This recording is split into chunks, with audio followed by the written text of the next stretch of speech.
मैं कौन हूँ, मेरा जेंडर क्या है, मैं एक इंसान हूँ, मैं एक ह्यूमन बीइंग हूँ, एक ह्यूमन हूँ और मैं अपनी फील्ड में अच्छा काम करूँ। तो आप हमारी काबिलियत को देखिए, काबिलियत को जज करिए। आप सेक्सुअलिटी को मत देखिए, सेक्सुअलिटी कोई खाने को नहीं दे जाएगी। हमारा काम हमें बोलेगा और हमें हमारे काम से पैसा मिलेगा।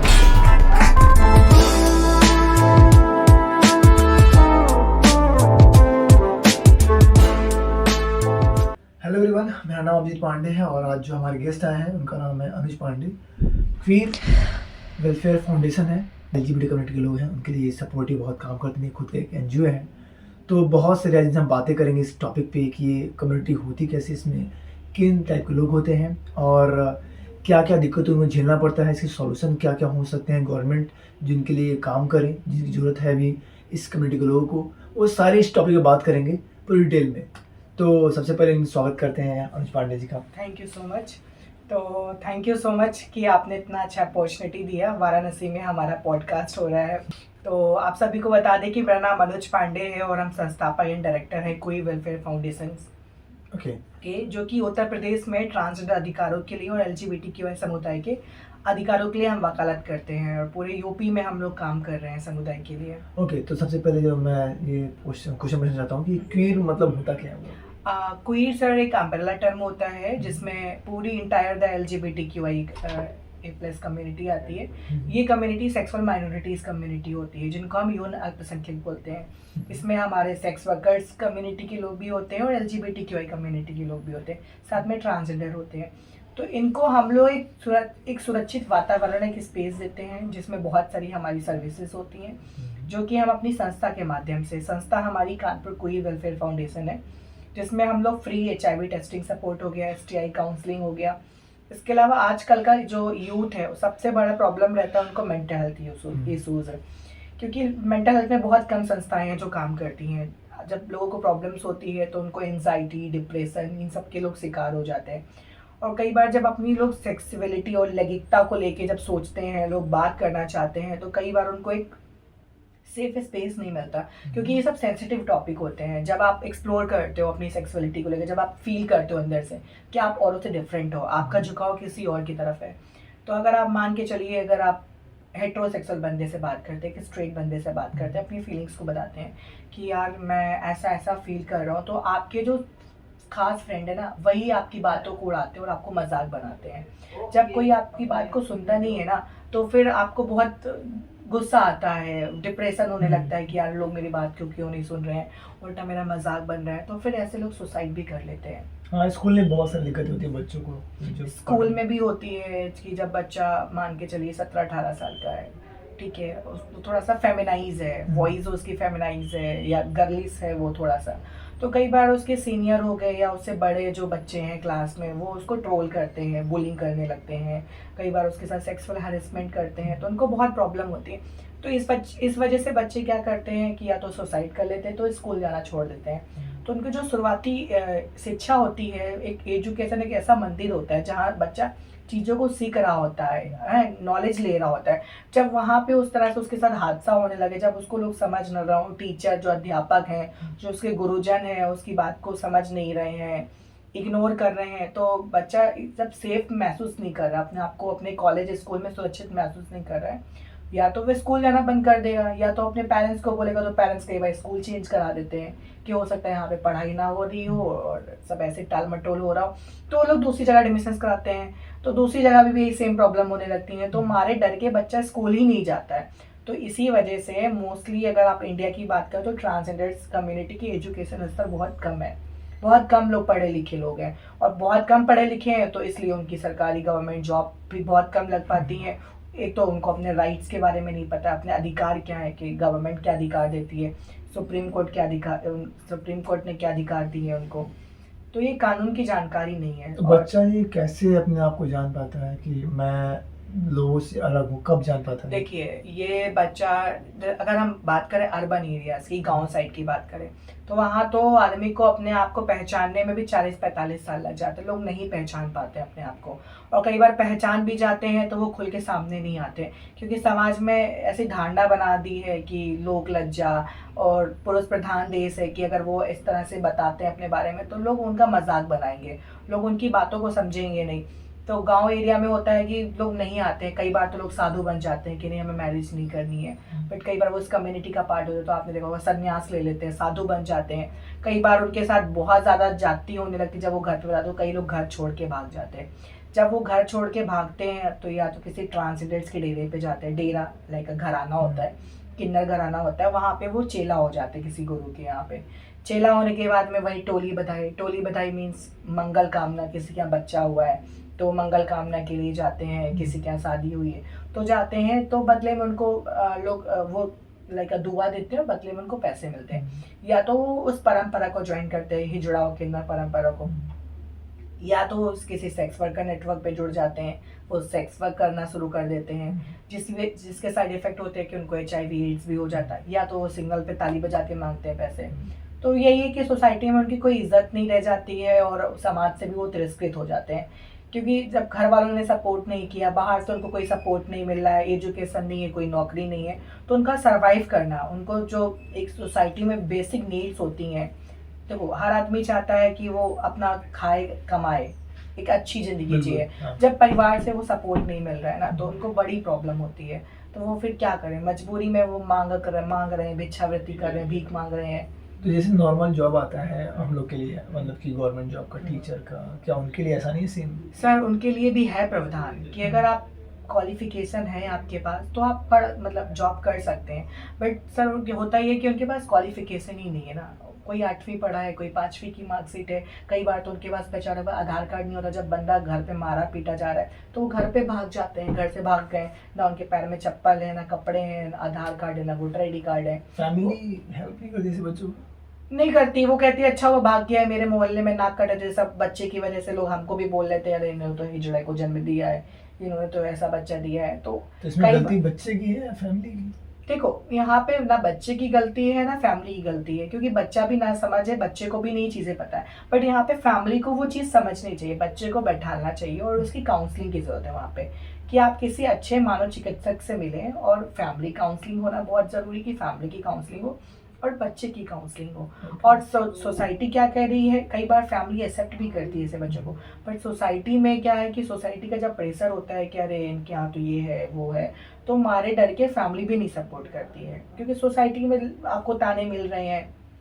अब मान के चलिए किसी की बेटी भाग गई, किसी की लड़की भाग के शादी कर ली गैर बिरादरी में, तो सोसाइटी में क्या होता है कि उसको बहिष्कार कर देते हैं, उसके परिवार वाले बहिष्कार कर, इन्होंने गैर बिरादरी से शादी कर ली। तो ऐसी कम्युनिटी के साथ में भी होता है कि यार इनका लड़का तो ऐसा है और छाया नहीं पड़नी चाहिए, मतलब बहुत सारी भ्रांतियां लोग फैला देते हैं, मिथ फैल जाती, भ्रांतियां फैल जाती, तरह तरह की अफवाहें फैल जाती है, खाना नहीं खाना है, इनके अपना बच्चा मत भेजना, पर इनका हमारा बच्चा भी ऐसा ही हो जाएगा इनके बच्चे की तरह। पर ऐसा नहीं है, अगर टॉपर का बच्चा, अब सपोज आप टॉपर है और एक कमजोर बच्चा आपके साथ रहेगा तो जरूरी नहीं कि वो टॉपर बन जाएगा, वो तभी बन पाएगा जो उसमें काबिलियत होगी, जितनी काबिलियत होगी वही बन पाएगा। तो ऐसा नहीं है कि अगर आप कोई मतलब इस तरह का बच्चा है और उसके साथ दूसरा बच्चा खेला तो वो भी ऐसा हो जाए, ऐसा नहीं है। बट सोसाइटी ने एक ऐसा माइंडसेट बना रखा है। मुझे लगता है अगर फैमिली सपोर्ट करे तो वो बच्चे जो क्लास 8 में पढ़े फैमिली हैं, अगर सपोर्ट करेगी ना तो वो आम बच्चों से ज्यादा टैलेंटेड होंगे। वही जो ट्रांसजेंडर्स कम्युनिटी के बच्चे या इस समुदाय के बच्चे, वो बहुत क्रिएटिव होते हैं, बहुत गहन सोच वाले होते हैं, बहुत टैलेंटेड होते हैं, बहुत डीप थिंकर होते हैं, बहुत डीप थिंकर होते हैं, बहुत क्रिएटिव थिंकर होते हैं, सोचते हैं, क्वालिटी सब गुण संपन्न होते हैं। आप किसी ऐसे को जानते हो जो मतलब कि आपके मतलब कि इस कम्युनिटी से हो और बहुत टॉप पे गया? ऐसे हैं, कई लोग हैं साउथ साइड में, साउथ अगर हम बात करें केरला साइड की तो वहाँ पे एक्सेप्टेंस बहुत ज़्यादा है। तो आज भी हमारे बिहार में है कुछ लोग कि उन्होंने अच्छी पढ़ाई करी है, कुछ पुलिस में है, कुछ अच्छे डॉक्टर हैं, कुछ IAS PCS भी हैं। IAS भी है? हाँ, 1-2 IAS PCS भी हैं। केरला साइड में थोड़ा सा वहाँ की गवर्नमेंट भी सपोर्ट करती है। तो अगर पेरेंट्स भी सपोर्ट करेंगे ना, अगर ऐसे बच्चों का सपोर्ट करेगी, पढ़ाई लिखाई, जितना आम बच्चा नहीं टैलेंटेड होगा ना, उतना इस बच्चे का इस कम्युनिटी का बच्चा टैलेंटेड होता है। ऐसे में मतलब कि देखो हम ये जरूरी नहीं कह सकते हैं, अब सपोज आपकी भी आप आम बच्चे हो, आपकी भी शिक्षा हो, तो जरूरी थोड़ी है कि आप भी काबिल बन जाओगे, पढ़ लिख के आपको ही नौकरी मिल जाएगी। तो वही चीज कम्युनिटी के साथ में भी है। बट हाँ, ये कि कम्युनिटी के बच्चों में थोड़ी ये रहती है कि अगर आप उनको बढ़ावा दे रहे हो, आप उनको एक्सेप्ट कर रहे हो, अगर पढ़ा लिखा रहे, तो उनमें रहती है वो क्षमता, काबिलियत है कि वो कर सकते हैं। नाम Okay. कमा सकते हैं। तो मुझे लगता है पेरेंट्स अगर सपोर्ट करे बच्चे को तो हो जाए। अगर पेरेंट्स बच्चों का सपोर्ट कर रही तो ऑब्वियसली सी बात है, अगर वो पढ़ लिख रहे हैं और वो IAS PCS बनेंगे, UPSC करेंगे, तो काफ़ी मतलब वो कर सकते हैं। अब तो- जरूरी थोड़ी है कि आपका नॉर्मल एक स्ट्रेट बंदा है वो अपने पेरेंट्स की सेवा करे, हो सकता है इसी कम्युनिटी का बच्चा अपने माता पिता की सेवा करे बुढ़ापे में। बिल्कुल हो सकता है। अब 2 बच्चे होते हैं, ठीक है, 2 बच्चे आपने पैदा किए, एक बच्चा ट्रांसजेंडर है आपका, एक बच्चा आपका मेल है, तो जरूरी नहीं है आपका वो जो मेल बच्चा है, जो पुरुष बच्चा पैदा हो वो आपकी सेवा करे, हो सकता है आपका ट्रांसजेंडर बच्चा आपका बुढ़ापे में सेवा करे। तो ये मतलब आप ये कह नहीं सकते हैं कि मतलब ऐसे नकारे लोग होते हैं, नकारे नहीं है। अगर आप उनको एक मौका देंगे ना, आप एक मौका दोगे तो वो लोग अच्छा करेंगे अपनी फील्ड में। सोसाइटी को मतलब कि क्या अपने अंदर बदलाव लाना चाहिए इनके प्रति? सोसाइटी को यही बदलाव लाना चाहिए कि भगवान ने हमें भी हाथ पैर दिए हैं, दो हाथ दिए हैं, 2 पैर दिए हैं, बेचारे उनसे पूछो जो विकलांग है, जो डिसेबल हैं, जो आँख से देख नहीं सकते, जो नेत्रहीन लोग हैं, जिनके भगवान ने दोनों हाथ पैर नहीं दिए हैं, उनसे पूछो। यहाँ तो भगवान ने हमें हाथ पैर दिए हैं, सोचने की बुद्धि दी है, सब कुछ है, और हम इंसानों से अलग नहीं है, कोई एलियन नहीं है। माँ की कोख से पैदा हुए, जैसे आप पैदा हुए वैसे हम पैदा हुए, बट यहाँ पे फ़र्क इतना है कि हमारी सेक्सुअलिटी है, हमारी लैंगिकता अलग है। तो हम यही सोसाइटी से बोलते हैं कि आप हमारी सेक्सुअलिटी को मत जज करिए, आप हमारा काम देखिए, आप हमारी काबिलियत देखिए कि हम कितना अच्छा काम कर रहे हैं, हम किस चीज़ में अच्छा कर सकते हैं। बिल्कुल, मैं कौन हूँ मैटर नहीं करता। हाँ, मैं कौन हूँ, मेरा जेंडर क्या है, मैं एक इंसान हूँ, मैं एक ह्यूमन बीइंग हूँ, एक ह्यूमन हूँ, और मैं अपनी फील्ड में अच्छा काम करूँ। तो आप हमारी काबिलियत को देखिए, काबिलियत को जज करिए, आप सेक्सुअलिटी को मत देखिए। सेक्सुअलिटी को खाने को नहीं दे जाएगी, हमारा काम हमें बोलेगा और हमें हमारे काम से पैसा मिलेगा। बट आज भी वही समाज में क्या आज है भी कि- वही भेदभाव है, तिरस्कृत है, अरे यहाँ तो किन्नर काम कर रहे हैं, यहाँ तो हिजड़ा काम कर रहा है, अरे यहाँ तो आप सपोज इट आप अपने यहाँ कोई एम्प्लॉइज रख लो, बाहर के लोग नहीं आना बंद कर देंगे। तो ऐसा माइंडसेट लोगों ने बना रखा है, तो ये अब बेड़ियाँ तोड़नी पड़ेंगी लोगों को। अब धीरे धीरे समय बदल रहा है और चीज़ें बहुत डेवलप हो रही हैं। प्राइवेट में कोई जॉब नहीं मिलता क्या, मतलब ऐसा प्राइवेट में सर जून का महीना एक प्राइड मंथ के तौर पे होता है, जिसको इंटरनेशनली ग्लोबली प्राइड मंथ बोलते हैं। तो उस टाइम पे बहुत सारी कंपनीज आती हैं जो डाइवर्सिटी इक्विटी इंक्लूजन फॉलो करती हैं। DEI आपने सुना होगा, डाइवर्सिटी, उसमें डिसेबल लोगों को भी जॉब में लेती हैं और ट्रांसजेंडर्स जो मार्जिनलाइज कम्युनिटी उनको जॉब पे रखती हैं। बट इनका क्या रहता है कि जून का महीना रहा, वो बस दिखाने के लिए दरिया दिल्ली के लिए रखा, इसके बाद में हटा दिया। तो मतलब दिल कुछ- से जॉब नहीं देते हैं कुछ। पर हाँ, अभी कुछ दिल्ली में MNCs हैं, मल्टीनेशनल कॉर्पोरेट कंपनीज हैं, जिन्होंने कई ट्रांसजेंडर्स को अच्छे पद में जॉब दिया है उनकी काबिलियत के हिसाब से। तो है, ऐसा नहीं है कि नहीं देते हैं, बट अभी धीरे धीरे जागरूकता आई है इन 5 सालों में, जब से नालसा जजमेंट आया।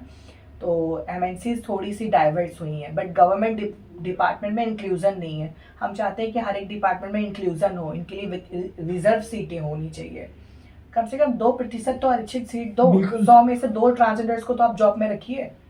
तो ऐसा कुछ अभी तक कोई प्रावधान ऐसा नहीं है, प्रावधान नहीं है। और एक तो जॉब का सबसे बड़ा इशूज है। और अगर हम बात करें आज़ादी के 78 ईयर्स हो गए, आज भी हमारे देश में 78 ट्रांसजेंडर टॉयलेट्स तक नहीं होंगे। तो भाई अब हमारी मेल फीमेल को वहाँ बना होता है, मेल but- फीमेल बनना होता है, ट्रांसजेंडर एक जेंडर है, सुप्रीम कोर्ट ने बोला है। पहले तो कागजों में महिला, पुरुष और अदर लिख के आता था, बट अब ट्रांसजेंडर लिख के आने लगा है। तो ये लोगों को सोचना चाहिए, विभागों में ये सरकार की जिम्मेदारी है कि सरकार इस पे काम करे और ऐसे लोगों को चिन्हित करे और उनको मुख्य धारा से जोड़े समाज ऐसे की। में आपको दिक्कत क्या होता है जब मतलब वॉशरूम जाते हो दिक्कत होती है? वॉशरूम्स जाने में ये प्रॉब्लम्स होती है। अब जो लाइका सात्रे में है, जो साड़ी पहन के बैठे हैं, ट्रांस हैं, अब वो पुरुष के टॉयलेट में जाएंगे तो पुरुष तो कहेंगे मैम आप यहाँ क्या कर रही हैं। ऑब्वियसली सी बात है, अगर आपका टॉयलेट से मेल टॉयलेट है, वहाँ पे कोई आके ट्रांस टॉयलेट्स करे तो आप कंफर्टेबल हो, आप तो बोलोगे मैम आप यहाँ नहीं, आप दूसरे में जाइए, फीमेल में जाइए। ठीक है। अब वो फीमेल वाले में गई तो फीमेल कहेगी मैम आप यहाँ कहाँ, अब आप मेल वाले में जाओ। क्योंकि लोग कंफ्यूज हैं कि ये मतलब कंफर्टेबल फील नहीं कर पा रहे हैं। अब ऐसे में ट्रांसजेंडर जो उसको प्रॉब्लम होती है ना, अब ट्रांसजेंडर्स को प्रॉब्लम होती है, कई बार घंटों घंटों उनको टॉयलेट साधनी पड़ती है, प्रॉब्लम्स हो जाती हैं, वो घर जाके टॉयलेट्स करते हैं। आज भी मेरी कुछ फ्रेंड्स हैं, हम उनको बात करते हैं तो उनको इतना इशूज़ होता है टॉयलेट्स को लेके कि वो बेचारी 2-3 घंटे जब वो ट्रैवल करती है ना, तो अब ऑटो टेम्पो में करी, बस में करी, वहाँ तो टॉयलेट नहीं है ना, अब वो ऐसे कहाँ टॉयलेट करेंगे। तो उनको इतना प्रॉब्लम होता है, 3 घंटे वो रोक के जब अपने डेस्टिनेशन, अपने गंतव्य स्थान में पहुँचती हैं घर पहुंच के फिर वो टॉयलेट जाती हैं। मुझे लगता है ऐसे में बहुत health issue बहुत होता हेल्थ होगा। इश्यूज होते हैं क्योंकि टॉयलेट्स नहीं रोकनी चाहिए ज़्यादा देर तक, तो इससे हाँ, हाथों में पानी बहुत चला दिक्कत जाता होता है, है। बहुत प्रॉब्लम होती है। तो गवर्नमेंट्स का ये है कि जेंडर न्यूट्रल टॉयलेट्स बनाए, अलग से टॉयलेट मत बनाए। स्मार्ट सिटी का हर जगह स्मार्ट सिटी बन रहे हैं, मेट्रो सिटीज़ हो रही हैं, वहाँ पे ये लोग जेंडर न्यूट्रल टॉयलेट्स बना सकते हैं। डिमांड अलग से नहीं है, हमें उसी टॉयलेट्स में इंक्लूजन चाहिए। महिला, पुरुष और विकलांग, दिव्यांग करके आपने देखा होता है, पब्लिक करके आप ट्रांसजेंडर, जेंडर न्यूट्रल टॉयलेट डाल दीजिए। तो जो भी ट्रांसजेंडर है, उभयलिंगी व्यक्ति है या एलजीबीटी समुदाय से, वो अपना गया, अपना यूज करके चला गया। तो 3 टॉयलेट तो वैसे भी बनते हैं, तो उसी में आपने जेंडर न्यूट्रल डाल दिया, तो क्या प्रॉब्लम है? हाँ, ये कर सकते तो सरकार। ये बहुत बड़ा चीज नहीं है हाँ, आपके बेसिक हिसाब से। नीड्स है कि बताओ, हम आज़ादी के 78 ईयर्स हो गए हैं और हम आज़ाद देश में रहते हैं, और आज भी हम लोगों के लिए या हमारे समुदाय के लिए फैसिलिटीज़ नहीं है। तो ये बहुत सोचने वाला विषय है और सरकारों को सोचना चाहिए। अब हम बात करें चुनाव का, अभी हाल ही में लोकसभा चुनाव हुए, इलेक्शन हुआ, बहुत सारी पॉलिटिक्स पार्टीज़ हैं, सब ने अपना अपना बना रखा है पॉलिटिक्स पार्टी। अब कितने ही पॉलिटिक्स पार्टीज़ हैं जो ट्रांसजेंडर्स को टिकट देती हैं? नहीं देती हैं। अब अभी तक अगर हम बात करें इन 78 ईयर्स में, हर एक समुदाय से, चाहे वो दलित समुदाय से हो, चाहे वो बहुजन समुदाय से हो, हर एक समुदाय से हो, सबका एक एक रिप्रेजेंटेशन, जो रिप्रेजेंट होते हैं, प्रतिनिधित्व होते हैं, जो उनके मेंबर ऑफ पार्लियामेंट पहुंचे। एक भी ट्रांसजेंडर कम्युनिटी से क्यों नहीं पहुंचा? तो भाई हमारी बात गवर्नमेंट तभी सुनेगी जब हमारे समुदाय का एक नेता निकल के आएगा, वो सदन में बैठेगा और अपनी बात को और बुलंद करेगा। आप देखते होगे हर एक समुदाय की इतनी सारी पार्टीज हैं, हम नाम नहीं लेना चाहेंगे, चाहे वो दलितों की पार्टी हो, चाहे वो मुस्लिम समुदाय की पार्टी हो, सब ने अपनी अपनी पार्टी है और सबके मेंबर ऑफ पार्लियामेंट्स हैं। तो इसलिए उन समुदाय का उत्थान हो रहा है, वो अपने समुदाय की बात को लेके वहाँ पे रिप्रेजेंट कर रहे हैं। संसद भवन में रिप्रेजेंट कर रहे हैं, तब जाके वो बातें, क्योंकि जो कानून मेकर है, जो कानून कौन बनाते हैं? कानून में वही संबंधित बात वही है। विधानसभा में जो आप बैठे हैं सभा वहाँ। में लोग बैठते हैं, वो पास करते हैं, वही कानून बनाते हैं, वही पॉलिसीज बनाते हैं। पॉलिसी मेकर तो वही हुए ना, नेता पॉलिटिक्स के लोग हुए।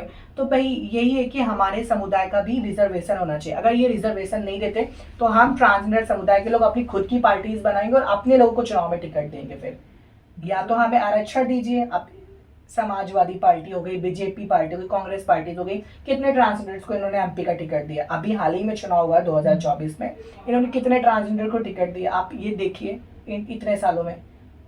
अब नॉर्मल हमारे समुदाय से पार्षद रहे हैं, छोटे मोटे पार्षद रहे गली मोहल्ले के, वो बात हटा दीजिए, पर मेन दिल्ली तक पहुंचा, जो दिल्ली तक हमारी बात को, आवाज को उठाया, ऐसा कोई अभी तक पॉलिटिक्स पार्टी नहीं है जो ट्रांसजेंडर्स को टिकट दिया हो।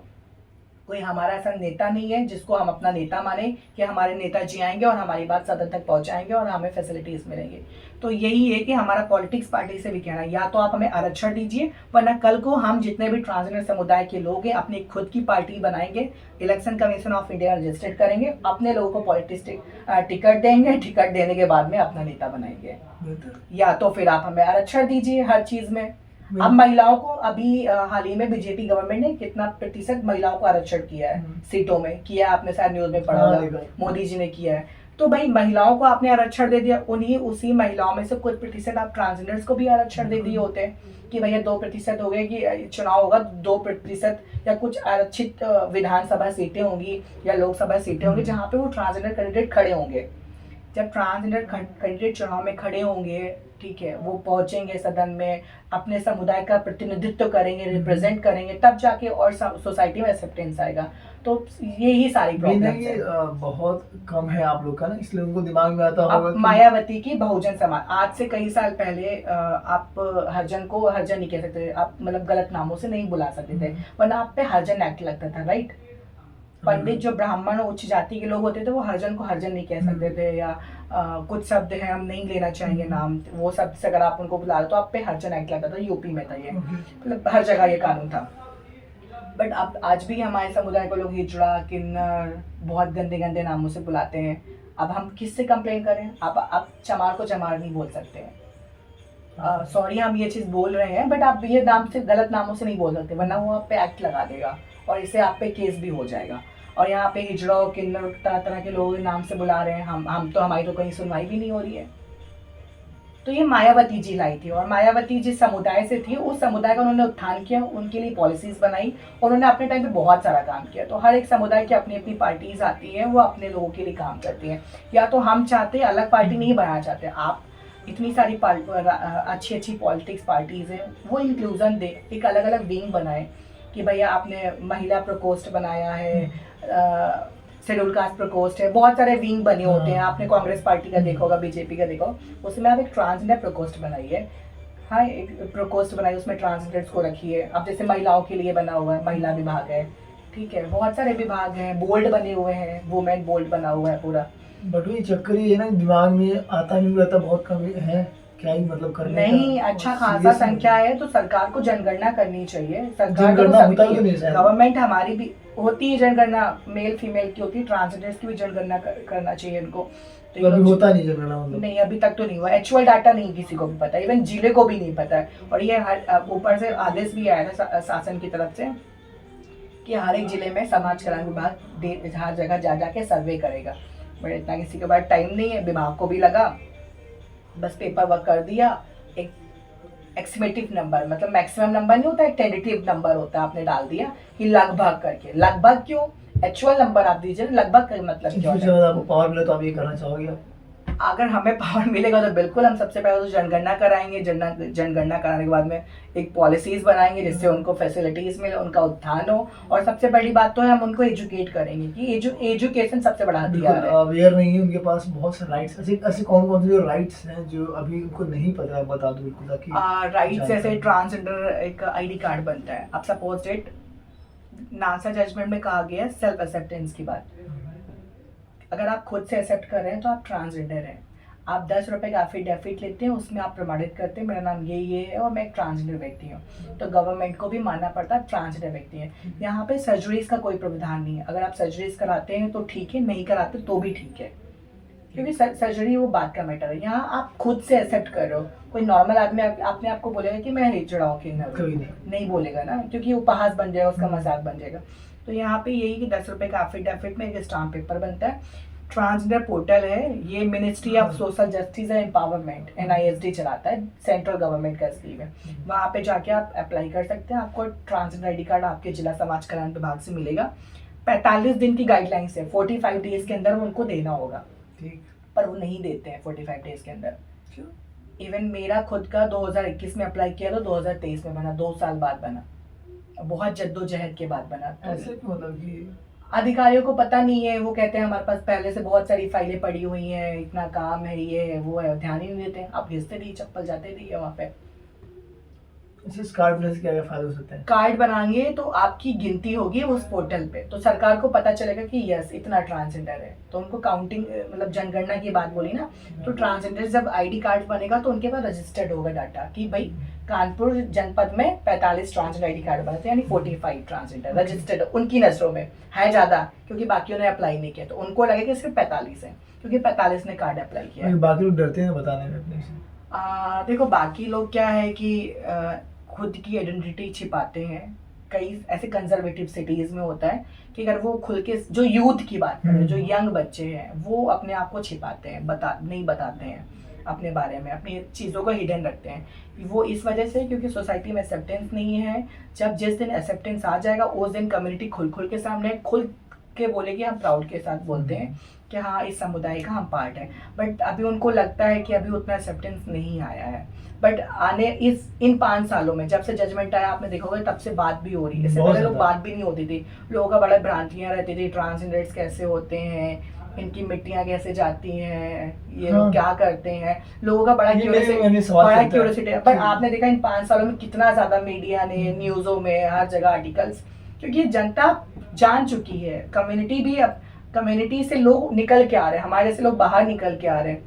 ओके, तो और वो अपनी आवाज बुलंद कर रहे हैं। मेरे मन में ये सवाल चलता है कि मतलब कि ये मिला था कि हाँ ये लोग अलग है बिल्कुल, इसमें क्या होता है, कैसे क्या होता है, इनका बॉडी स्ट्रक्चर कैसा होता है, बहुत क्यूरियोसिटी होती है। लोग गूगल पे सर्च करते हैं, क्या क्या सर्च करते हैं, तो गूगल एक अपना निकालता है, सालाना कीवर्ड्स निकालता है, उसमें ट्रांसजेंडर्स के बारे में भी आम लोगों ने बहुत सर्च किया था। मैंने फियर फैक्ट में देखा था कि उसमें कैसे ये लोग का मतलब अंतिम यात्रा कैसे जाती है, लोग क्या देखो लोगों ने भ्रांतियां फैला रखी है कि अंतिम यात्रा जाती है तो उसमें लोग चप्पल जूता मारते हैं, रात में निकलती है, मारा पीटा जाता है।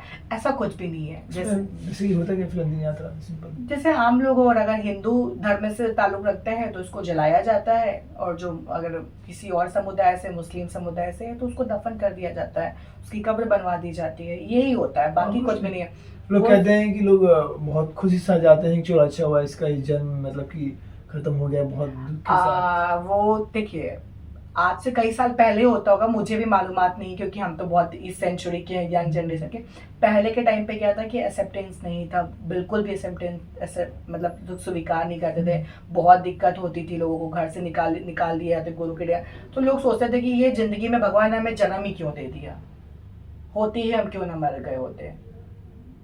तो इस वजह से वो सोचते थे कि दोबारा ये जन्म ना मिले और हमें मोक्ष मिल जाए, हम इस नॉर्मल इंसान पैदा हो। बट अब वो सिस्टम खत्म हो गया है, अब लोगों की फैमिली स्वीकार करती है। पहले टाइम देखा था कि पहले क्या होता था कि बच्चा देखो हुआ, पैदा हुआ, ट्रांसजेंडर हुआ, बच्चा लोग छोड़ के अस्पताल से भाग गए या किन्नरों को दे दिया जाके, किन्नरों के डेरे में। तो कैसे जानेंगे मतलब बच्चा ये मतलब कि वो है ट्रांस पैदा बाई बर्थ किन्नर पैदा हुआ है, ट्रांस पैदा हुआ। कैसे जान जाते हैं बाई बर्थ, मतलब कि उसमें जज नहीं कर पाएंगे ना, मतलब कि बॉडी से जज कर पाएंगे। इंटरसेक्स बच्चा होता है कई बार, मतलब लाइक उसके बॉडी स्ट्रक्चर्स होते हैं वो डेवलप नहीं होते पूरे, पर वो ट्रांसजेंडर बच्चा ही होता है। तो कई बार क्या होता है अस्पताल में उसके पेरेंट्स छोड़ देते हैं या तो उसको गला दबा के मार के डाल देते हैं। बर्थ कैसे हो सकता है, मतलब कि मान फॉर एग्जांपल मिला था कि हमारे पेनिस वो ऐसे कुछ दिए होंगे। आई थिंक मतलब उसका जो पेनिस होता है, पेनिस और वजाइना मिक्स होता है, अलग से होता है, उसके जेनेटिकल पार्ट डेवलप नहीं होते हैं, वो इंटरसेक्स बच्चा होता है। तो जब वो ऐसा, कई बार आपने देखा होगा कि बच्चे थोड़े से अपाहिज भी होते हैं ना, तो वैसे इंटरसेक्स ट्रांस बच्चा भी पैदा होता है, बाई बर्थ पैदा होता है। तो पेरेंट्स क्या करते हैं जब वैसा बच्चा होता है ना, तो लोग या तो उसको अस्पताल में छोड़ के चले जाते हैं, घर नहीं लेके जाते हैं, या तो किसी किन्नर के डेरे में गए, या फिर रख लीजिए आपकी बिरादरी का, तो लोग छोड़ के चले आते हैं या रोड पे डाल देते हैं इसे, या कई बार पेरेंट्स उसको मार देते हैं। ये पहले होता था, बट अब धीरे धीरे जैसे जैसे स्वीकारता है तो लोग अब उस बच्चे को पालते हैं, अपना बच्चा समझ के उसको पढ़ाते लिखाते हैं और अपने घर पे रखते हैं। मुझे लगता है कि ये जो मतलब बच्चा से पैदा होता है ये कहीं ना कहीं मतलब गलती इसमें नहीं, पेरेंट्स की नहीं होती, केवल पेरेंट्स और मतलब देखो पेरेंट्स की क्या ही गलती और उस बच्चे की क्या गलती, वो तो भगवान ने बनाया, और भगवान की हर एक चीज बनाई हुई खूबसूरत है। हम भगवान की किसी भी चीज को नकारा नहीं बोल सकते कि भगवान ने ऐसा क्यों बनाया, वैसा क्यों बनाया। भगवान जो भी बनाता है बहुत अच्छा ही बनाता है अपने हिसाब से, तो हम ये नहीं कह सकते कि उसने खराब किया। और भाई भगवान ने ट्रांसजेंडर बच्चा बनाया, कि इंटरसेक्स बच्चा पैदा हुआ जन्म से, पर उसकी फैमिली ने क्या किया, वो किन्नर को जाके दे दिया, स्वीकारते नहीं, एक्सेप्टेंस नहीं, जबकि उनका खुद का वो चीज है। अच्छा इसमें बहुत सारी चीजें है ना, LGBT। हाँ, अभी ये जो LGBTQI+ कम्युनिटी है, ये सेक्सुअल माइनॉरिटीज कम्युनिटी है।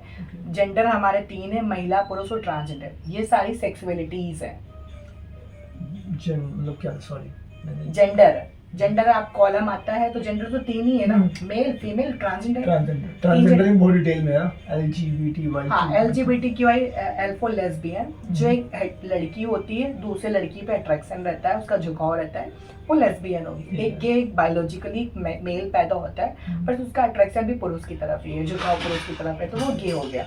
बाइसेक्सुअल वो होते हैं जो महिलाओं के प्रति भी आकर्षित है, पुरुषों के प्रति भी आकर्षित है, वो बाइसेक्सुअल। ट्रांसजेंडर एक अम्ब्रेला टर्म है, एक अम्ब्रेला है, उसकी कई शाखाएं हैं, जिसमें किन्नर, हिजड़ा, ट्रांस महिला, ट्रांस पुरुष, ये सारे लोग आ जाते हैं। देन वाई आता है, LGBT बताया, क्यू मतलब क्वीर में सारे पूरा LGBTQIA+ आ जाता है, जिनको कंफर्म नहीं होता है कि वो क्या है, डाउट में रहते हैं, जेंडर नॉट कंफर्मिंग होता है जिनका, तो वो क्वीर में आ जाते हैं। और नॉन बाइनरी भी लोग होते हैं, वो भी क्वीर में आते हैं। LGBTQI मतलब इंटरसेक्स मतलब इंटरसेक्स लाइक वो जन्म से ही इंटरसेक्स पैदा होते हैं, मींस वो दोनों मेल फीमेल। हाँ, वो मेल भी हो सकते हैं, फीमेल भी हो सकते हैं, वो इंटरसेक्स होते हैं। ए होता है एसेक्सुअल ये होते हैं कि वो सेक्सुअली अट्रैक्शन नहीं होगा उनका, किसी से नहीं होता, ना फीमेल से होता है ना मेल से होता है, बट वो रोमांटिक होते हैं समटाइम्स। आपको देख के वो रोमांटिक बातें कर सकते हैं, आप सोचोगे सेक्सुअली फीलिंग है उनको देख के, तो नहीं आएगी, ना फीमेल को देखे ना मेल को देखेगी। और ये जो एसेक्सुअल है, ये कोई भी जेंडर का हो सकता है, ये ट्रांसजेंडर भी एसेक्सुअल हो सकता है, कि वो ट्रांसजेंडर है, उसको फीलिंग्स नहीं आती है किसी को भी देख के। वो महिला भी हो सकती है, वो पुरुष को देख के फीलिंग नहीं आ रही, ना महिला को देख के पुरुष भी हो सकता है, तो एसेक्सुअल कोई भी हो सकता है। मतलब ये पूरा मतलब हाँ vast topic है। LGBTQIA और फिर प्लस लग गया, इसके आगे जो भी बढ़ता रहेगा फिर वो लिख के आता रहेगा। मतलब ये ट्रांसजेंडर के अंदर ही सारे मतलब लोग आते हैं, नहीं नहीं, ये सारे क्वीर के अंदर आते हैं।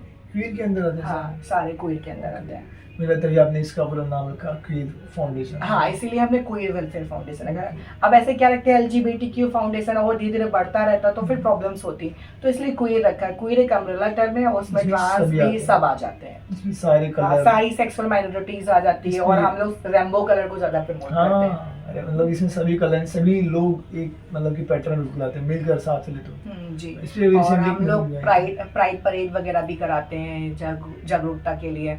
तो जैसे हम कानपुर से हैं तो हमारे 10 नवंबर को अभी 2024 में प्राइड परेड हुआ था।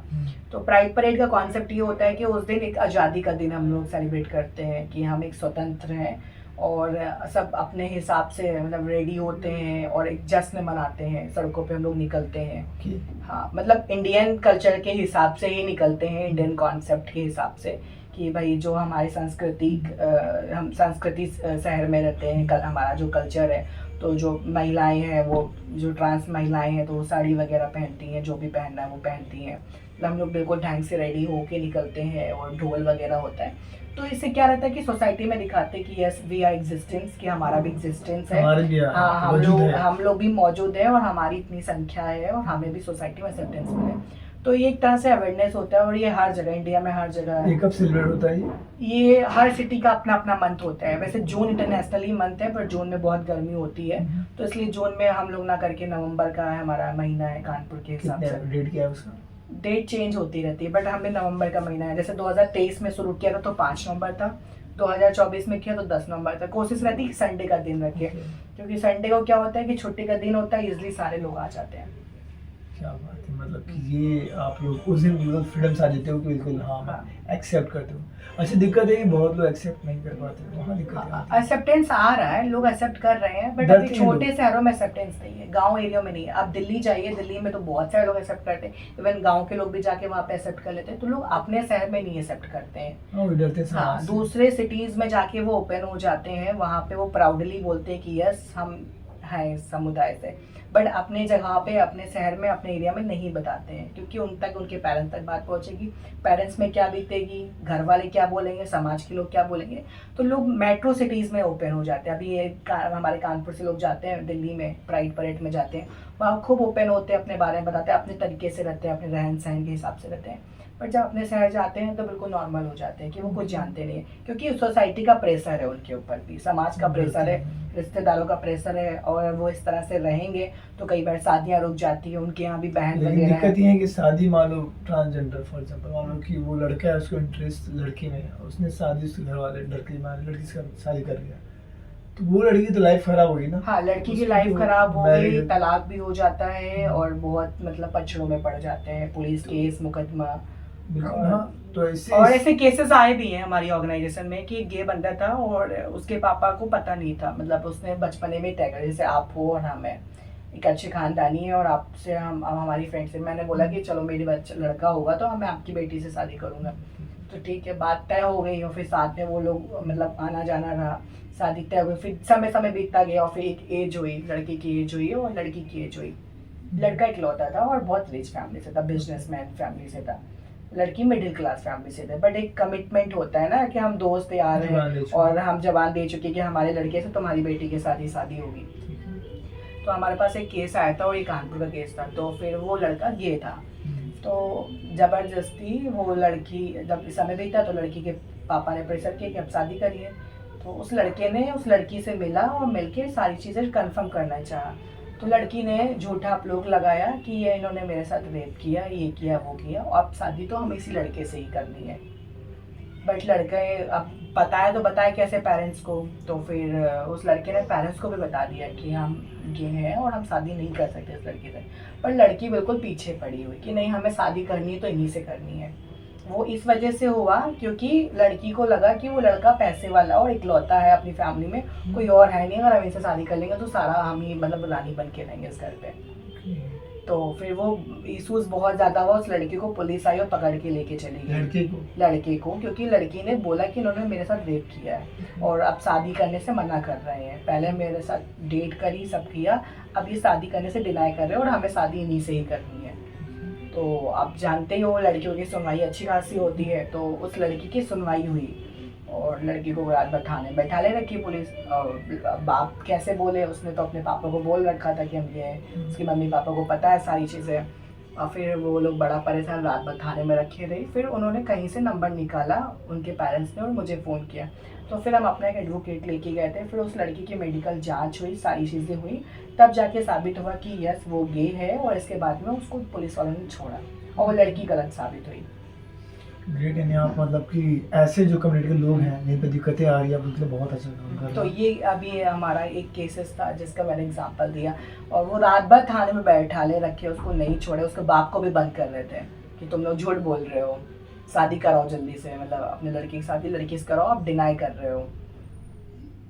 मतलब कैसे लड़की ने बोला कि हमसे दहेज ज़्यादा मांग रहे थे, हमने दहेज देने से मना किया, तो ये अब हमसे शादी नहीं करवा रहे हैं। दहेज का आरोप लगाया। और जबकि लड़का खुद ही इतना, मतलब लड़के वाले खुद ही अमीर हैं, उनको दहेज की नीड ही नहीं है।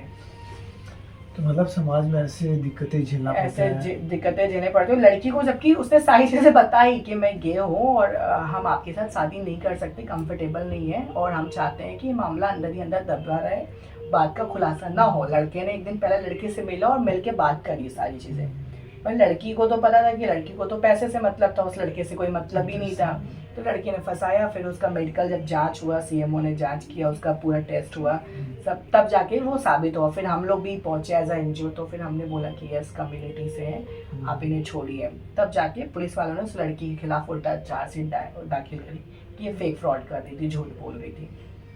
बहुत सही कि आप ऐसे कम्युनिटी, मतलब कि अपने कम्युनिटी के तहत आप अपने जो भी लोग हैं, मतलब कि एनजीओ के तहत आप बहुत बड़ा काम कर रहे हैं। तो वैसे आपने स्टार्टअप को किया था अपने एनजीओ का? मैंने 2018 में स्टार्टअप किया था, जब मैंने खुद प्रॉब्लम फेस करी थी। प्रॉब्लम फेस करने के बाद ही स्टार्ट किया। अच्छा, लोग जान कब पाते हैं मतलब कि हाँ मैं कैसे, मतलब कौन सी एज होती है 14 से 17 साल के बीच की एज होती है, जिसमें लोगों को रियलाइज होता है। बट कई बार होता है कि लोग बूढ़े हो जाते हैं तब भी रियलाइज, मतलब जब एंड मोमेंट में आता है, लाइक अब 30-35 के हो जाते हैं तब रियलाइज होता है। उनको पता नहीं चल पाता कि वो नहीं है, उनको पता रहता है, कई बार बताते नहीं। कई बार क्या होता है उनको खुद ही नहीं पता रहता है। एक टर्म होता है LGBT, अब उनको टर्म ही नहीं पता है। अब गांव साइड में इस बारे में बात नहीं हो रही है।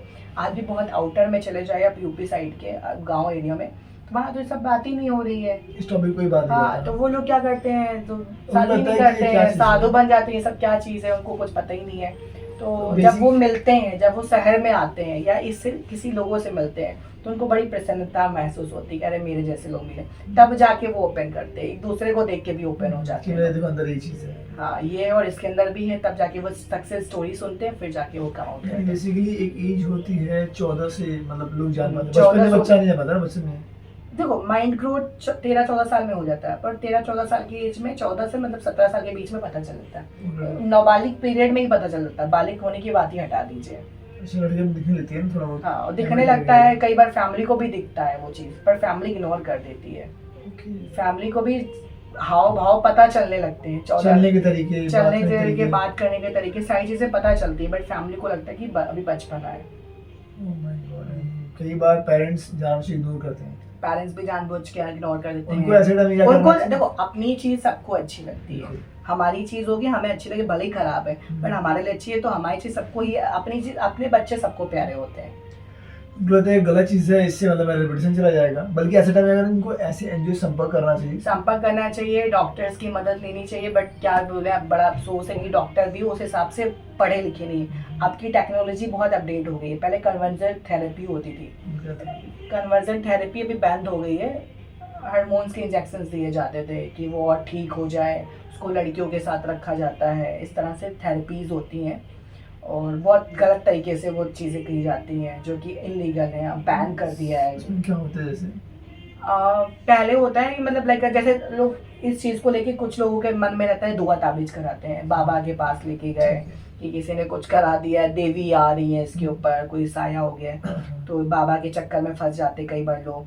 और कई बार किसी डॉक्टर के, झोला छाप डॉक्टर के चक्कर में फंस गए, तो वो इंजेक्शंस देते हैं, मतलब लाइक मेल इंजेक्शंस देते हैं, हार्मोन्स देते हैं और उसको बोलते हैं कि फीमेल के साथ छोड़ो, और बहुत मतलब अजीब तरह का बिहेव करते हैं उसके साथ में, सॉक्ड भी मतलब देते स्टिमुलेट करते हैं अंदर बॉडी के अंदर पार्ट्स को, ताकि मे भी शायद ये हाँ ऐसा भी सॉक्ड इंजेक्शन, सॉक्ड वो करते हैं, झटके देते हैं प्रेशरस के, ऐसा भी जो होता है कई लोगों के साथ हुआ है, मैंने इंटरव्यूज में ही कि वो जो देखा। मतलब कि वो जो नम्स काम नहीं कर रही सर में भी उससे हाँ, तो ये सब चीजें करते हैं, बट ये सब फालतू की चीजें हैं, मतलब ये बैन भी हो गया है। तो ये इसको प्रैक्टिसेस करते हैं, अभी भी गांव साइड में करते हैं, और ये इसको कन्वर्जन थेरेपी बोलते हैं। मतलब कि अगर मतलब मेल है मेल होती है आ रहा है उसको अट्रैक्शन, तो चाहते हैं कि ऐसा उसको हाँ ठीक करते हैं, बट ऐसा नहीं होता है। देखो जो चीज़ नेचुरल है, जो बाई गॉड गिफ्टेड है, बाई बर्थ है, नेचुरली है, आप उसे कैसे चेंज कर सकते हो? आप शरीर को चेंज कर सकते हो, आप मेरे दिमाग को तो नहीं चेंज कर सकते हो ना। आप शरीर को आपने बनावटी चेंज कर दिया, अब जो मेरा दिमाग सोच रहा है, आप उसको थॉट प्रोसेस कैसे मेरा बदल सकते हो? भले ही आप सालों रखो, आप 10 साल रखो, पर जिस चीज़ में मुझे मज़ा मिल रहा है, जिस चीज़ में मुझे एक सेटिस्फेक्शन आ रहा है कि भाई मेरा इस चीज़ में हमें अच्छा महसूस हो रहा है, तो सर माइंड वही काम करेगा ना। बिल्कुल, तो आप चाह के भी नहीं चेंज कर। हाँ, तो जो चीज़ नेचुरली है वो नेचुरली है, आप उसे कभी नहीं बदल सकते हो।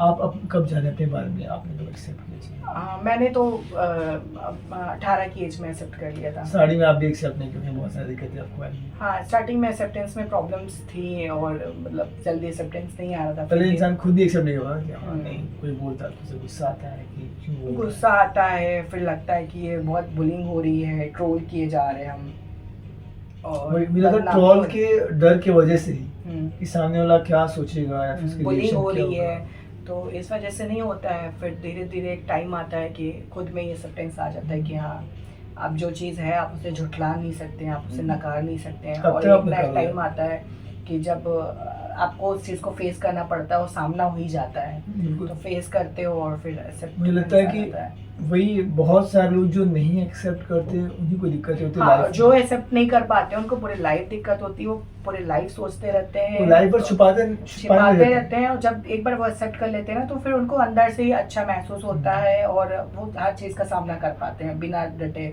बिना रोए।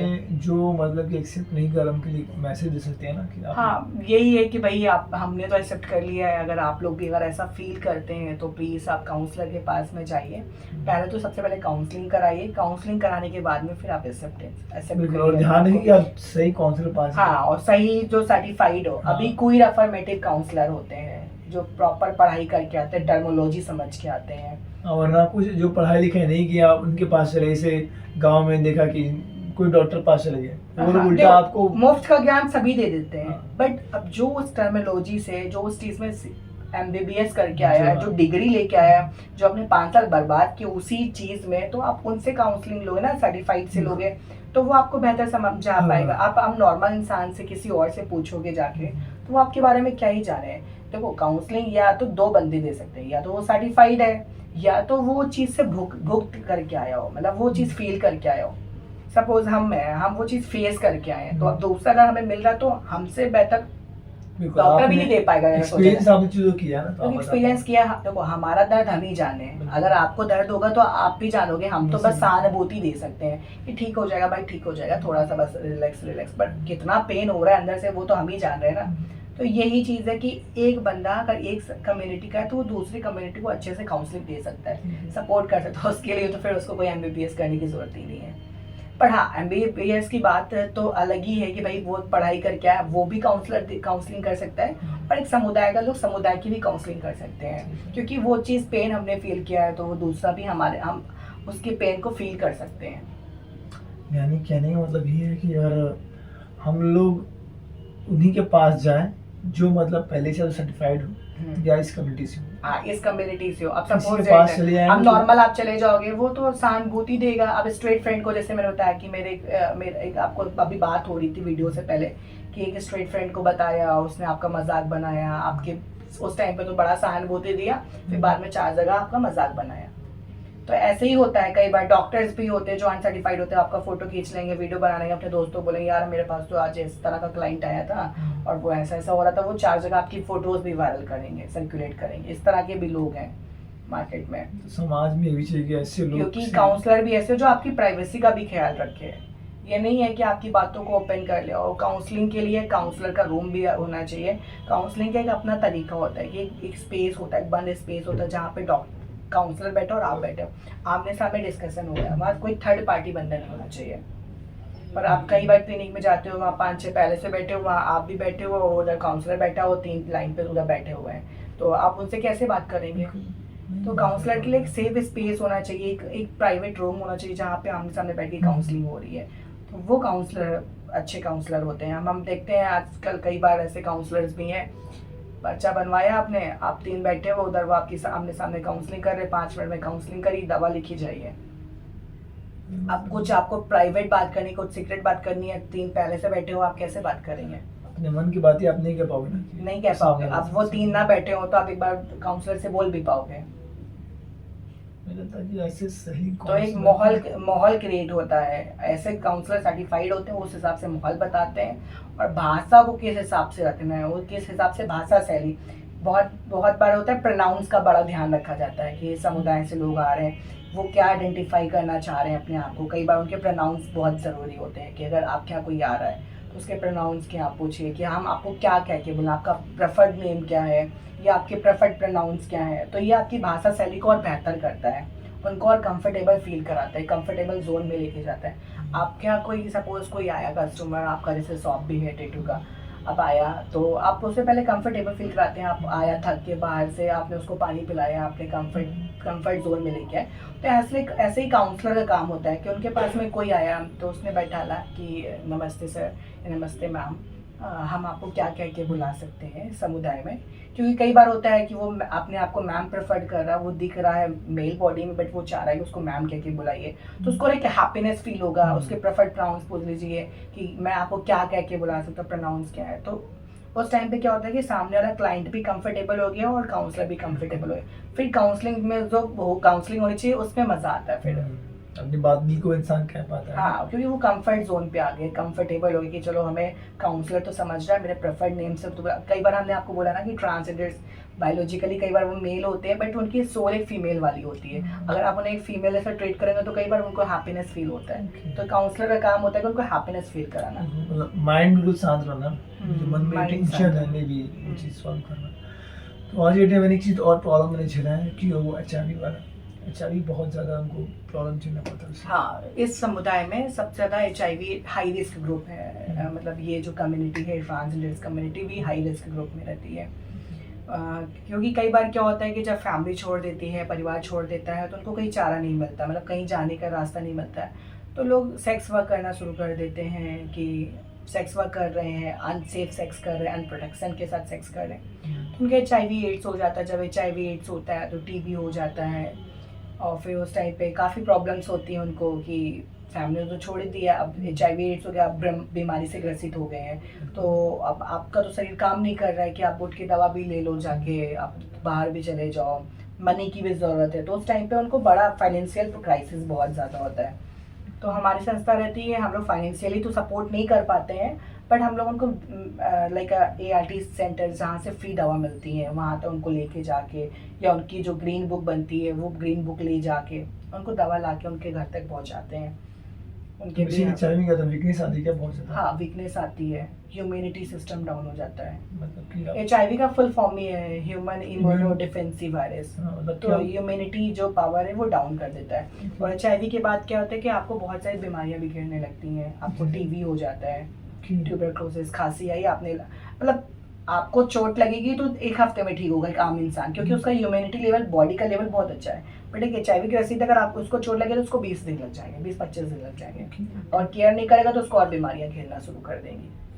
तो केयर बहुत करना बहुत ज़रूरी होता है। HIV में इम्यून सिस्टम बहुत वीक हो जाता है, बहुत वीक हो जाता है। अगर वो दवा ले रहा है, अगर प्रॉपर ART मेडिसिन में है तो उसका इम्यूनो सिस्टम ठीक रहता है। और अगर एक बार इंसान को HIV हो गया तो फिर लाइफ टाइम रहता है। हाँ, उसको लाइफ टाइम रहता है, लाइफ टाइम दवा लेनी होती है। एक मेडिसिन आपको डेली लेनी खाना खाने के बाद में।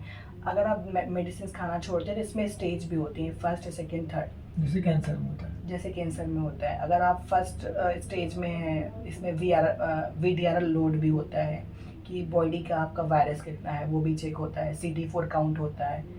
तो ये भी मतलब 2-3 टेस्ट होते हैं जो बिल्कुल फ्री ऑफ कॉस्ट होते हैं हर एक ART सेंटर में।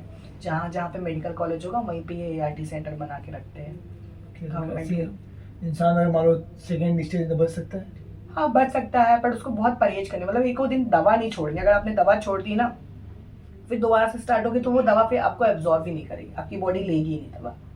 और थर्ड स्टेज पे तो हाँ तो फिर एड्स वगैरह हो जाता है, फिर बहुत प्रॉब्लम्स होती हैं, फिर जल्दी लोग ठीक नहीं होते हैं। अच्छा, एड्स होता है ऐसे बेसिकली? एड्स जो होता है कई बीमारियों का समूह घेर लेता है उन्हें। HIV में क्या रहता है कि HIV हुआ, उसने टेस्ट कराया, उसको HIV पता चला, वो ART में आ गया तो वो सेफ है, वो HIV हुआ। एड्स जो होता है वो लास्ट का स्टेज होता है।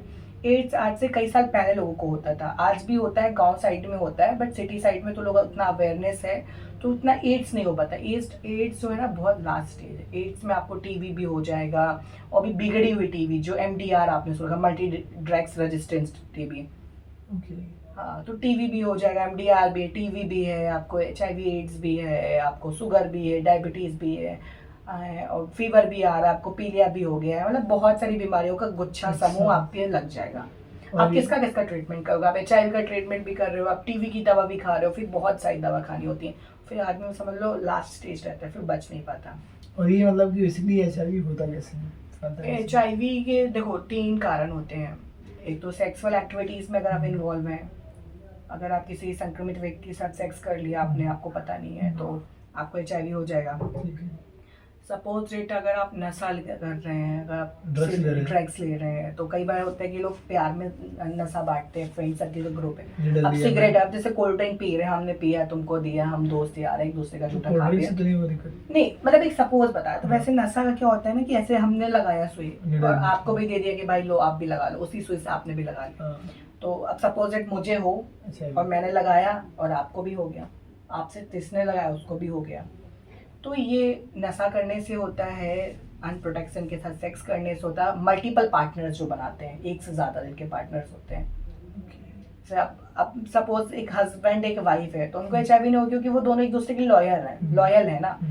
अब वही हस्बैंड अगर 10 जगह जा के मल्टीपल पार्टनर्स बनाए तो फिर HIV के चांसेस हैं। कई बार क्या होता है कि जांचा परखा ब्लड नहीं होता, मतलब टेस्टिंग वाला ब्लड नहीं होता। आपका एक्सीडेंट हुआ, कुछ भी हुआ, ब्लड की नीड हुई उस टाइम पे, और आप लेके आ गए ब्लड बैंक से, ब्लड बैंक ने उसका टेस्ट ही नहीं किया और आप लेके चले गए और आपके चढ़ गया, तो HIV हो जाता है। तो क्या हो, ब्लड चेक नहीं होता क्या, जो मतलब कि हम जो देखो कई बार ऐसे ब्लड सेंटर चलते हैं जो अनरजिस्टर्ड होते हैं, जो किसी और की मान्यता लेके चला रहे हैं। अब गवर्नमेंट के ब्लड बैंक होते हैं, कुछ प्राइवेट ब्लड बैंक चलाते हैं, और ब्लड बैंक वाले क्या करते हैं, रिक्शे वालों का ब्लड निकाल लेते हैं, रात में जो घूम टहल रहे होते हैं उनको पकड़ लिया, उनका ब्लड निकाल लिया पैसे के लालच में। अब जो नशेबाज है, ठीक है, अब नशेबाज मीन्स लाइक अब जिसको ड्रग्स चाहिए, जिसको नशा चाहिए, अब वो तो पैसे के लिए घूम रहा है, तो कुछ इस तरह का गिरोह सक्रिय होता है जो ब्लड ही लोगों का निकालता है। या कुछ लोग बेचना, अब हमें पैसे की ज़रूरत है, अब हम क्या करें, तो अपना ब्लड ही निकलवा दिया। तो ब्लड एक ऐसा गैंग सक्रिय होता है जो ब्लड लेके गया, प्राइवेट से निकलवा दिया, वो प्राइवेट में सेल आउट हो गया। ब्लड बहुत महंगा होगा। हाँ, तो कोई ब्लड ले लिया, आप रिक्शे वालों को ले लिया, आप रिक्शे वालों को बोला कि आप रिक्शे वाले घूम टहल रहे हैं, क्या ही पता। अब कई बार होता है वैसे लोग टहल घूम रहे हैं, रिक्शे वाले हैं, चालक टाइप के हैं, आप उनको ले गए हॉस्पिटल में, आप उनको अपने एडमिट कर लिया, उनका ब्लड निकाल लिया पूरा, 1 बोतल 2 बोतल।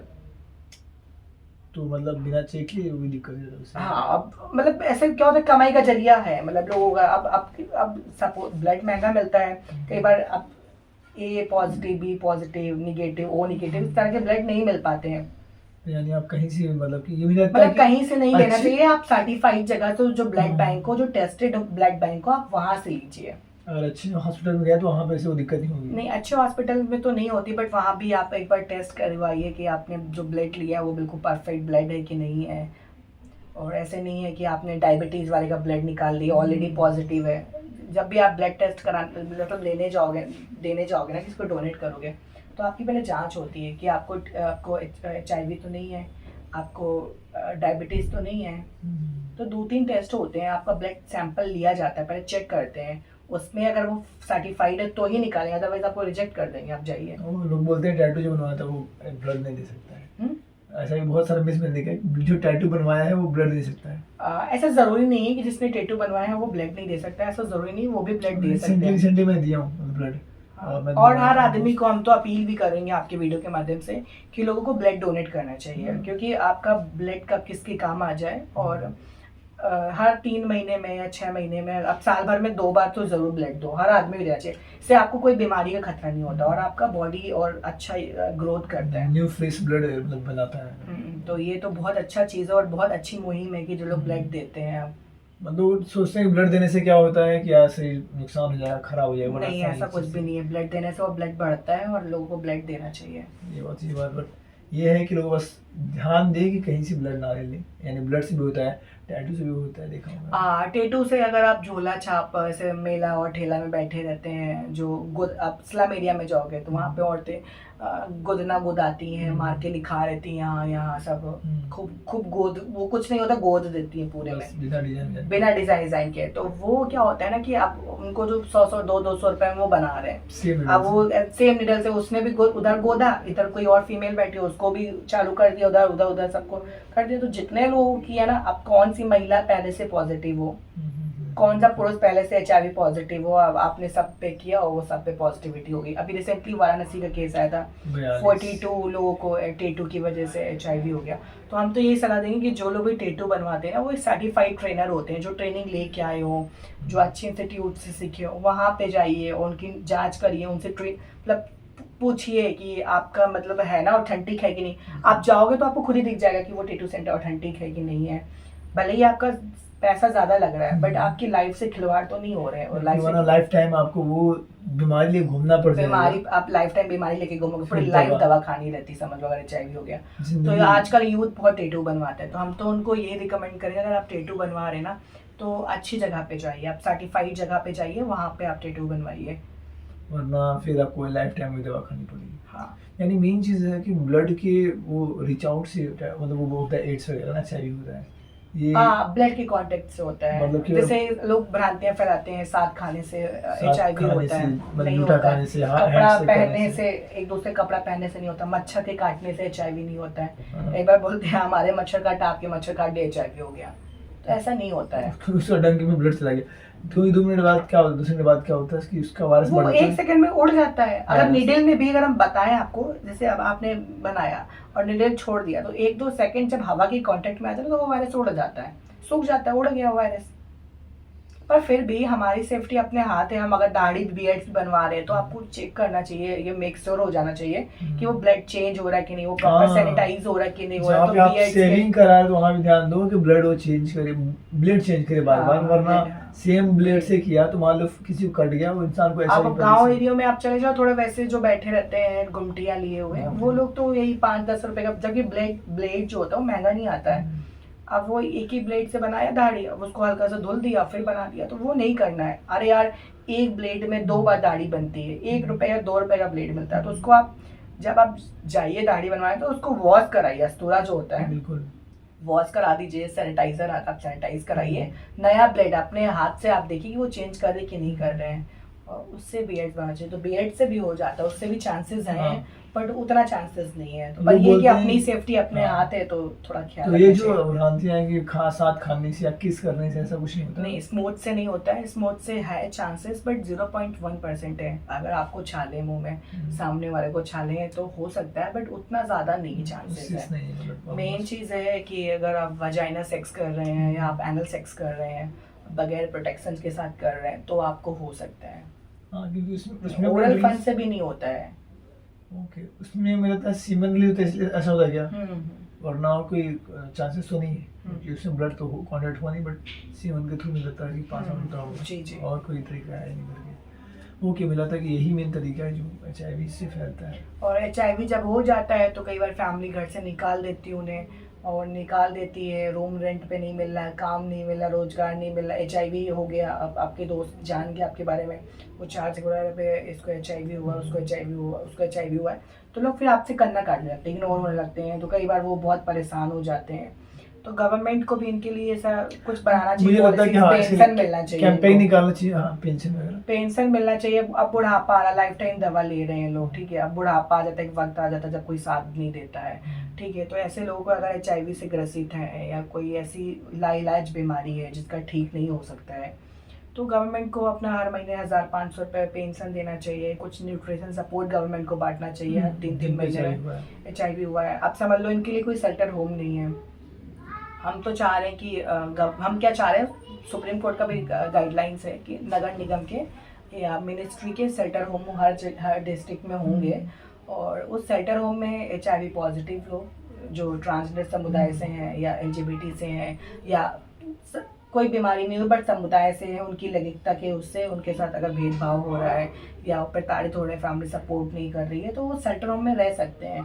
अपना साल 6 महीने रह लिए, वहाँ पे प्रशिक्षण लिया आपने किसी अच्छे कोर्स का, आपने कंप्यूटर सीख लिया, आपने डिजिटल मार्केटिंग सीख ली, ग्राफिक डिज़ाइनिंग सीख लिया, कोई कोर्स कर लिया, इसके बाद में वही शेल्टर होम आपकी जॉब लगवाते हैं, मतलब आपको आत्मनिर्भर बना देते 6 महीने में। तो लाइफ टाइम तो कोई नहीं रख के खिलाएगा आपको, बट ये कि 6 महीने का होता है कि अगर आप वहाँ गए, सपोज आप घर से मारे कूटे जा रहे हो, भगा आप हम सुसाइड करने जा रहे हैं, तो प्लीज़ हम तो यही कहेंगे कि आप सुसाइड मत करिए, आप उस शेल्टर होम में आइए। अभी यूपी में कोई भी शेल्टर होम नहीं, दिल्ली में खुला है। हाँ, दिल्ली में आप दिल्ली में गूगल पे सर्च करिए, दिल्ली पहुँचिए, अगर आपके आस पड़ोस में किसी के साथ हो रहा है वहाँ पहुँचिए। 6-7 महीने वो आपको एनरोल करते हैं, आधार कार्ड नहीं है, कोई ID कार्ड नहीं, कोई ज़रूरत नहीं है, आप वहाँ पे जाइए, अपने आप को एनरोल कराइए, आपको बाकायदे कपड़ा, रहना, खाना 6-7 महीने तक आपको देंगे, आपका पूरा हुनर सिखाएंगे। हुनर सिखाने वाले उन्हीं की गारंटी है कि वो आपको कहीं ना कहीं अच्छी जॉब पे सेटल कराएंगे। आप जब सीख गए, सेटल हो गए, अपना 8-10 हज़ार का रूम लिए, अब अपना आत्मनिर्भर अपनी ज़िंदगी सुकून से जिए रहिए। तो जो वीडियो देख रहे हैं ना, मतलब कि ये वीडियो उनको शेयर करना जो भी आपके कॉन्टेक्ट में है और ऐसी प्रॉब्लम को झेल रहे हैं, ताकि इससे उनको मुक्ति मिल पाए और मैं भी अपनी लाइफ में कुछ बेहतर कर पाए, क्योंकि मुझे लगता है कि उनकी लाइफ बहुत बुरी हो जाती है। लाइफ बहुत चैलेंजिंग है, बहुत इश्यूज हैं, लोगों को लगता है बहुत आसान है, और जो फेस कर रहा होता है इस प्रॉब्लम को उसके दिल से पूछिए, वही बता सकते हैं और अच्छे से। बस हाँ, ये थोड़ा बहुत गवर्नमेंट का वे करना चाहिए। देखो, जिसको HIV हुआ है इसको मतलब कि बिल्कुल इग्नोर मत करो, ये कोई साथ में जाने से, खाने से, पीने से नहीं होता है, मतलब इससे नहीं फैलता है, मतलब वो तो ब्लड कॉन्टैक्ट से होता है। मुझे लगता है कि ब्लड कॉन्टैक्ट कहाँ हो रहा है हमेशा। तो इसके लिए अभी जैसे वर्ल्ड एड्स डे आ रहा है दिसंबर को, तो इसमें ये है कि पूरा एक महीना बनाना चाहिए, इनको सेलिब्रेट करना चाहिए। हर आदमी को, स्कूल कॉलेजेस की जिम्मेदारी है, जहाँ पे नर्सिंग के B pharma, D pharma student या MBBS कर रहे हैं, तो उन कॉलेजेस को पूरा एक महीना डेडिकेटेड होना चाहिए, कई प्रतियोगिताएं करानी चाहिए। इसमें HIV इंडिया में सबसे पहले कहाँ पाया गया था, HIV क्या होता है, कैसे फैलता है, तो इस तरह से अवेयरनेस, पोस्टर कैंपेन, नुक्कड़ नाटक, ये सब एक्टिविटीज़ करानी चाहिए कॉलेज को। बिल्कुल, मेरे स्कूल में ऐसा होता था कि बस खाली उस दिन पोस्टर कंपटीशन होता था और इसके अलावा कुछ नहीं, तो हम लोग जान नहीं पाए थे एड्स क्या होता है, कैसे फैलता है। तो चीज़ें मुझे बाद में क्लियर हुई, तो बड़ा होने के बाद जब गूगल वगैरह पढ़ा, मैं तो ग्रेजुएशन टाइम तो में आधा अधूरा ज्ञान होता अधूरा है। ज्ञान। हाँ, तो ये है कि 1 महीना पर्याप्त है कि भाई साल में अगर 1 महीना भी हम अगर प्रचार प्रसार कर लिए ना, हर एक जिले में, हर एक कॉलेज के जितने भी मेडिकल इंस्टीट्यूट हैं जहाँ पे MBBS के बच्चे पढ़ रहे हैं, अगर वो 1 महीना सेलिब्रेट करते हैं इस मंथ को, तो अच्छी मतलब जागरूकता फैलेगी आम नागरिक तक। मीडिया में भी इसका पूरा 1 महीने का कैंपेन आए कि भाई कुछ लोग प्लेज ले, हैशटैग कैंपेन चलाएं। और आई थिंक गवर्नमेंट को भी अब HIV की दवा लानी चाहिए मार्केट में। आपने कोरोना जैसे महामारी की दवा ले आए आप 1 साल के अंदर, 2 साल के अंदर आपने बना लिया, और भारत भी बहुत संपन्न देश है, तो हम तो गवर्नमेंट से भी अपील करेंगे कि आप लोग HIV का भी वैक्सीन ले आइए। अब हेपेटाइटिस B, C का वैक्सीन है, हाँ, ताकि HIV पोलियो है, या तो पोलियो भी नहीं होता, वो भी वैक्सीनेशन है, हर चीज़ का वैक्सीन। अच्छा, HIV ऐसा भी होता है मतलब कि जन्म से हो सकता है HIV सामने वाले? हाँ, जन्म से भी हो सकता है अगर उसके पेरेंट्स HIV पॉजिटिव रहे हों और बच्चा भी HIV पॉजिटिव है। अगर मान लो कि मेल फीमेल दोनों HIV पॉजिटिव, तो वहाँ पे मेल फीमेल HIV पॉजिटिव है तो बच्चा भी पॉजिटिव होगा। पहले होते थे पॉजिटिव, बट अभी क्या है ना कि अभी जिनको समझ है, अगर मेल फीमेल दोनों पॉजिटिव है, अगर वो बच्चा करना चाहते हैं तो बच्चा HIV निगेटिव होगा, बेशर्ते आप डॉक्टर की सलाह से अगर वो आप बच्चा प्लान करें। फैमिली प्लानिंग इंडिया आप सुनते होंगे, परिवार नियोजन ऐसे चलते हैं गवर्नमेंट हॉस्पिटल्स में, आशा वर्कर वगैरह मतलब उससे संभव है, पॉसिबल है। हाँ, अगर आप उनकी देखरेख में बच्चा प्लान कर रहे हैं तो बच्चा HIV निगेटिव होगा। मतलब काफ़ी सारी चीज़ें हैं। हाँ, साइंस ने बहुत तरक्की कर ली है, बस गवर्नमेंट से यही है कि जल्दी से आप अगर एक HIV का वैक्सीनेशन लेके आ जाते हैं तो बहुत अच्छा रहेगा, बहुत क्योंकि बिल्कुल। कोविड जैसी महामारी की दवा भारत ने बना दिया। इतना कोविड बहुत बड़ा चीज भी नहीं है, अगर काम करे लोग। अगर हाँ, अब बहुत सारी रिसर्च भी हो रहा है, बहुत टाइम से रिसर्च हो रहा है, पर पता नहीं क्यों HIV की दवा नहीं आ पा रही है भारत में। क्या पूरे वर्ल्ड में ही नहीं है या फिर इंडिया में? मुझे वर्ल्ड का तो नहीं पता, बट इंडिया में तो नहीं है, इसका दवा होना चाहिए। अगर क्योंकि साइंस ने बहुत तरक्की कर ली, भारत ऑलरेडी बहुत संपन्न देश है और आज़ादी का अमृत महोत्सव हम लोग सेलिब्रेट कर रहे हैं। तो अगर मेरा वीडियो अगर शासन प्रशासन तक पहुंचे तो भाई रिसर्च स्टूडेंट तक, तो हम तो यही चाहें कि वो लोग HIV पे रिसर्च करो, HIV का वैक्सीनेशन मुझे लेके लगता है आए। वीडियो देखने के बाद अगर कोई ऐसे काम करे तो बहुत अच्छी बात है, और ये वीडियो उन तक बहुत जरूर शेयर मैं चाहूँगा शेयर करना आप लोग, कि जो लोग अगर LGBT कम्युनिटी से हैं या फिर जो लोग HIV प्रॉब्लम से झेल रहे हैं, तो मैं इसमें वीडियो के एंड में मतलब कि मैं खुद डिस्क्रिप्शन में सारी इन्फॉर्मेशन डाल दूंगा। मैं इनफैक्ट इनके कॉन्टैक्ट नंबर, फेसबुक आई सब डाल दूंगा, ताकि आप कॉन्टैक्ट कर पाओ और अपनी प्रॉब्लम से आपको उसमें भी कुछ हेल्प मिल जाएगी इनके NGO के थ्रू। तो बहुत ही ज़्यादा मतलब कि मैं आपको थैंक यू बोलना चाहूँगा कि अपना आप कीमती समय निकाल कर आए और इतने लोगों के बारे में, अपने बारे में अवेयर कराएं। और मैं यही कहूँगा कि आपकी जो भी प्रॉब्लम है सॉल्व हो सकती है, और बस आप सही जगह पहुँचे तो। बाकी आप कुछ कहना चाहेंगे इनको? हम कहना यही चाहेंगे कि अगर आप कोई प्रॉब्लम आपके अगर आस पड़ोस में कोई फेस कर रहा है या किसी ऐसे व्यक्ति को जानते हैं, तो आप उसे हमारी संस्था से जोड़ सकते हैं, और हमारी संस्था का भी आपको डिस्क्रिप्शन में पूरा डिटेल्स मिल जाएगा। और हो सकता है आप हमें कहीं आउटर साइड से रीच आउट करो, हमारी रीच आउट ना हो, फिर भी हमारी पूरी कोशिश रहेगी कि हम कॉल के थ्रू, वीडियो कॉलिंग के थ्रू आपसे जुड़ें, आपको पूरी नॉलेज दे सके, और जो भी हमसे हेल्प हो सकती है, फाइनेंशियली तो नहीं बट फिजिकली हम पूरा सपोर्ट कर सकते हैं। सो आप लोग ज़रूर वीडियो शेयर करें, उन तो लोगों तक पहुंच पाए जो वाकई में मतलब कि इस कम्युनिटी से बिलोंग करते हैं या फिर ऐसे प्रॉब्लम को फेस कर रहे हैं। बाकी thank you so much for watching this video, और बहुत बहुत शुक्रिया यहाँ पर आने के लिए। Thank you so much.